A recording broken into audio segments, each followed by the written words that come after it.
Hey, so I wanted to celebrate modern jazz in this video by talking about what modern jazz is, what it takes to be a modern jazz musician, and also I wanted to share a bunch of recordings that I really love and have listened to a lot over the years and wanted to share with people.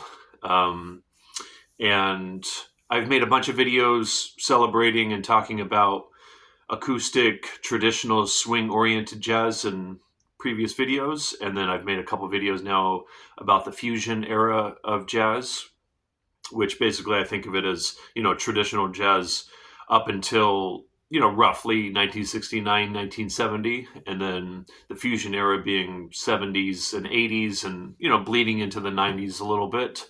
And then the modern jazz period being roughly the 90s through until now. And so these recordings and musicians I'm going to talk about, I definitely consider modern jazz musicians. And I think one of the aspects of or qualities that make up modern jazz is its creative, original music played and created by jazz musicians. And that makes it different from, say, for instance, what Steve Vai is doing or Joe Satriani. They're not jazz musicians creating original music, instrumental music. And of course, there could be vocals involved in modern jazz. But I'm just going to focus on instrumental jazz because that's what I focus on as a musician and know most about. But yeah, so the guitar player Kurt Rosenwinkel, who I consider one of the most important jazz musicians of our time, he said that jazz standards in general, run parallel to a jazz musician's original music. And I think that's true. So, speaking for myself and for these modern jazz musicians, we're musicians that have studied, have listened to, and can play earlier styles of music. And for a lot of us, we continue to play standards.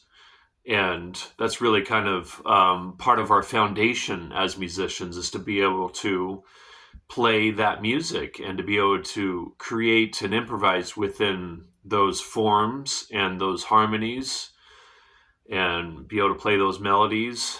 And for most jazz musicians, we still study the past because it's kind of part of our foundation and what makes us jazz musicians. And there's so many sensibilities and nuances and complexities that bleed into our original music that separate it from, say, like, for instance, Steve Vai's music. There's a lot of sensibilities and nuances and complexities and subtleties that Steve Vai doesn't have in his music that makes it different from what a jazz musician does with modern original creative music. And I've put out some videos of me playing my original music under the demonstration section on my channel. And then there's live performances of my bands playing. But for instance, in the demonstration section, I played one of my original tunes called Familiar, and then an original tune of mine called Introspect. And both of those, have straight grooves and a lot of rich harmonic qualities and progressions, and also the forms that I've created.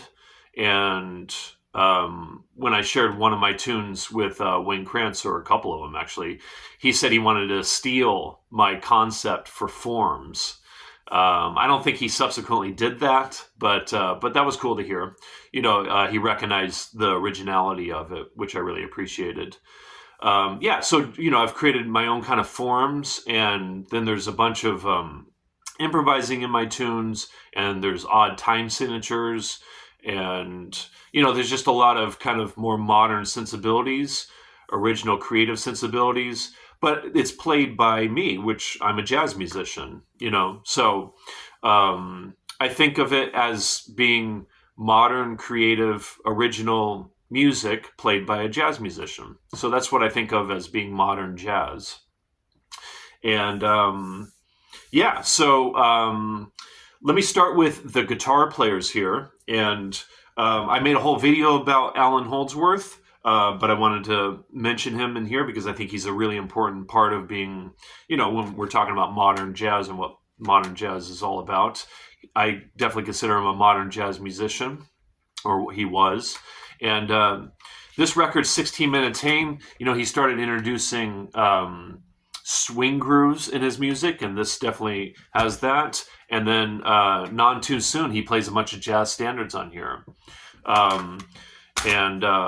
Yeah, so those two records by Holdsworth. And then I said Kurt Rosenwinkel, I think, is one of the most important jazz musicians, especially guitar players. I think of him as being the most important guitar player after Pat Metheny, jazz guitar player. And I kind of have stopped listening to modern jazz after basically these musicians, because I really think of it as I'm doing the modern jazz thing. And so instead of listening to someone else's modern jazz, I'd rather be the one creating it. So that's kind of how I think about it. Yeah, so Kurt Rosenwinkel, here's a handful of his records that I really like. Hardcore, beautiful record. I saw him on this tour for this record, Star of Jupiter, going back, 12 years or so ago. I saw that. His record, The Next Step, and his record, Deep Song, which is incredible. All these are incredible. Yeah. And then Ben Monder. So Oceana. Yeah, Ben Monder's, all these guys, really deep musicians. And, they all study and still play jazz standards, as they do their original music. So, yeah.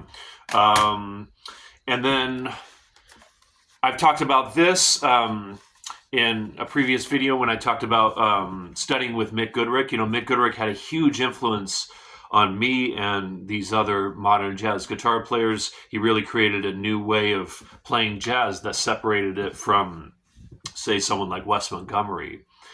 And so Mike Stern. And again, I've talked about other records by these musicians that you can check out in my other videos, but just wanted to mention some of these other ones. And I made a whole video about studying with Mike Stern, and I talked about this recording in there, but this is one of my favorite ones by him.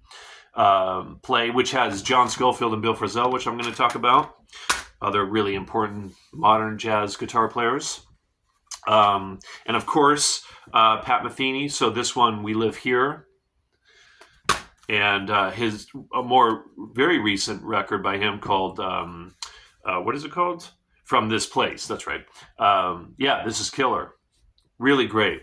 Just a beautiful expression of modern jazz. And the Pat Metheny Group. Speaking of Now, beautiful record. I got this when I was at Berkeley. It was a cool time to get that record for me. That's the thing. Like, Pat Metheny will sometimes put together a trio and just do straight ahead kind of swing-oriented jazz, playing standards and stuff. And he still practices that stuff. And yeah, it's just kind of foundational, I think, to be a jazz musician, a modern jazz musician, is to be able to play that stuff.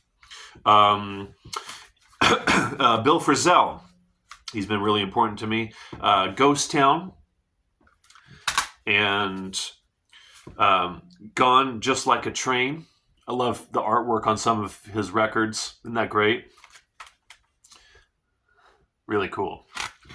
And then this one's very recent, Valentine, which is a trio recording.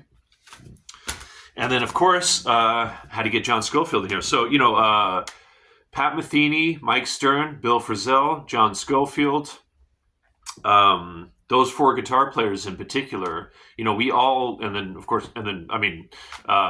I also studied with Mick Goodrick, and all these guys did. And, Mick just had a huge influence on us. It's, huge. And then, so a lot of these by Scofield, I got when he was doing kind of more funky stuff. I mean, he's always kind of done funky stuff, but these are really cool electronic kind of modern funky jazz stuff. So Bump and Up All Night. and a go-go, and then this one's more acoustic jazz oriented, but with a lot of modern sensibilities, odd time signatures, and the forms and the melodies and harmonies and stuff. Past Present. Really like this record. I think this is 2014. I think this came out. And then, over time, Scott has definitely gotten away from studying straight ahead jazz standards and transcribing solos and stuff. But he certainly was doing all that stuff and teaching at that music school down south. I think it's MI, Musicians Institute, he taught at. I think he still might teach there. I think he still teaches there. I could be wrong about that, though. But his group, Tribal Tech, which, of course, started up in the 80s and bled into the 90s. So these could definitely be considered more kind of fusion. But I think there's enough modern sensibilities in there to be considered modern jazz. So I wanted to include it. And Tribal Tech was an important group for me in my development. Rocket Science. Yeah, I really love the first track on this. The first track on this is my favorite track on this whole record. If you only check out one track, check out the very first track from this record. It's called Saturn V. Really cool. And then these are from that one's from year 2000. These are from the 90s. Illicit, Face First, and Reality Check. Yeah. Just a few more records to go here, but now it gets into I'll feature the saxophone, or let's do the keyboards. There's just two here. I think my two favorite modern jazz pianists, and I should say, there's more modern jazz musicians that I'm not listing here. These are just the ones that have been important to me, and I think in general these are definitely most of the most important modern jazz musicians. Not all, though, of course, but these are a lot of them. So Chick Corea and Brad Meldo are my two favorite modern jazz pianists. Chick Corea's Beneath the Mask and Inside Out. I mean, this is super progressive jazz. I mean, this is... the forms, the odd time signatures, the harmonies, the improvising. I mean, this is so progressive. Yeah, this is incredible. I mean, if you like really complicated song forms and stuff like that, then you'll probably really like this. This is very adventurous. Great. This is so good. And then Brad Meldo, his Art of the Trio records are really fantastic, expressions of acoustic modern jazz. And this is probably my favorite out of all of them, called Songs. Larry Grenadier, who's the bass player in Brad's trio, he said this is his favorite of the trio recordings. This has a very special quality about it. And then this one's live, Art of the Trio Volume 4. They do, I think they do All the Things You Are in 7 and Solar in 5, I think. I don't know, it's been a while since I've listened to this, but this is killer. And then saxophone-wise, I would say after Coltrane, Michael Brecker is perhaps the most important jazz saxophonist to emerge, going chronologically in order. Michael Brecker being the most important after Coltrane. There's been others, of course, but his record, Time is of the Essence. And then Pilgrimage, which is the last recording he did. This is a very special recording in his discography. It has Brad Meldo and Herbie Hancock. I think after Herbie Hancock, Brad Meldo is the most important acoustic or modern jazz pianist to exist. And so Herbie and Brad are both on this. This has those two pianists, John Patitucci and Jack DeJohnette and Pat Metheny. So, I mean, this is just a beautiful expression of modern acoustic jazz. Incredible recording. And Michael died right after recording this. He wasn't even alive for the mixing of this record, but this is very special.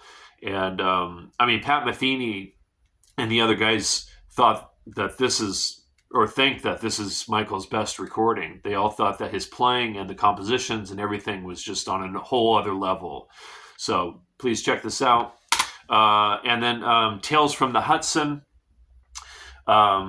which also has Pat Metheny on it. Some years ago, I posted a video of me on my YouTube channel here. You can check out if you're interested, of me playing Pat Metheny solo on the first track, Slings and Arrow. It's a very fast tempo tune.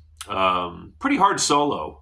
Wide intervals and a lot of angular stuff. And anyways, so this record, Tales from the Hudson. And then after Michael Brecker, I think Chris Potter is the most important jazz saxophonist to emerge. And his record, Unspoken, and Underground Band, Ultra Hang, I believe this is called.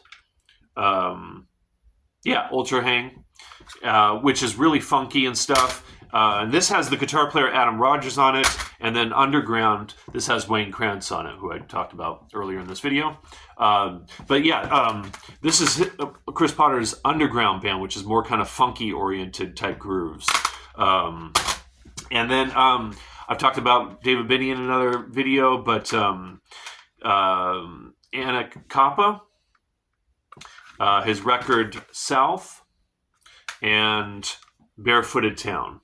And, David Binney's kind of like me. He says he doesn't listen to modern jazz. He's, familiar with all these musicians and has played with a lot of these musicians like Chris Potter and some of the other ones, Bill Frisell.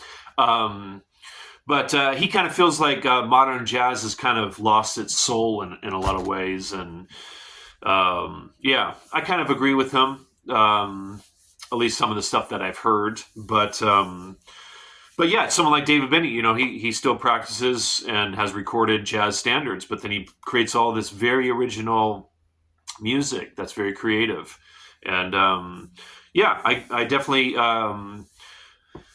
feel that that's where I kind of belong. And I wanted to share all this.